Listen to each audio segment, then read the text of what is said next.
আসসালামু আলাইকুম দর্শক মণ্ডলী, সবাইকে স্বাগত জানাচ্ছি আজকের প্রহর সংবাদে। কেনেডি জুনিয়র হলেন ট্রাম্প প্রশাসনের স্বাস্থ্যমন্ত্রী।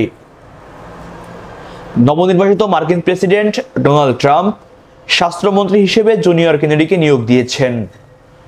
গতকাল 14 নভেম্বর বৃহস্পতিবার ট্রাম্প মার্কিন স্বাস্থ্য খাতে বহুল আলোচিত, সমালোচিত এবং বিতর্কিত কেনেডিকে স্বাস্থ্য ও মানব পরিষেবা বিভাগের প্রধান হিসেবে নিয়োগ দিয়েছেন।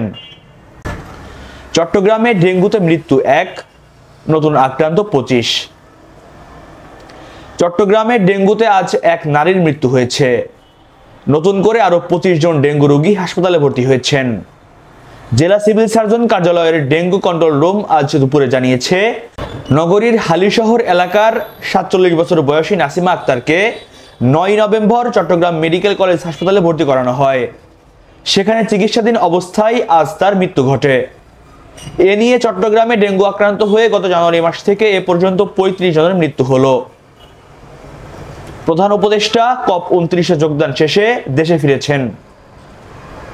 প্রধান উপদেষ্টা অধ্যাপক ডক্টর মোহাম্মদ ইউনুস আজারবাইজানের রাজধানী বাকুতে অনুষ্ঠিত কনফারেন্স অফ পার্টিজ 29 শীর্ষক বৈশ্বিক জলবায়ু সম্মেলনে যোগদান শেষে গতকাল সন্ধ্যায় দেশে ফিরেছেন।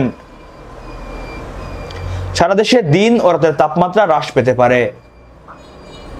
আবহাওয়া অফিস জানিয়েছে, আজ শুক্রবার সারা দেশে দিন ও রাতের তাপমাত্রা হ্রাস পেতে পারে। এছাড়াও অস্থায়ীভাবে আংশিক মেঘলা আকাশ সহ সারা দেশের আবহাওয়া প্রধানত শুষ্ক থাকতে পারে। আজ সকাল 9টা থেকে পরবর্তী 24 ঘন্টার আবহাওয়ার পূর্বাভাসে এ কথা জানানো হয়। দর্শক মণ্ডলী, আপনারা দেখছিলেন আজকের প্রহর সংবাদ। সঙ্গে ছিলাম আমি মহিবুল্লাহ নাহিন। নিত্য নতুন সকল খবর পেতে চোখ রাখুন প্রহর 24 এর পর্দায়। ধন্যবাদ।